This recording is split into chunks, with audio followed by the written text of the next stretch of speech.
ધન ખર્ચતા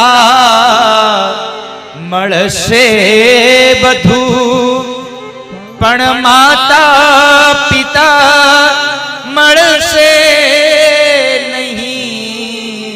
ધન ખર્ચતા મળશે બધું, પણ માતા પિતા મળશે નહીં.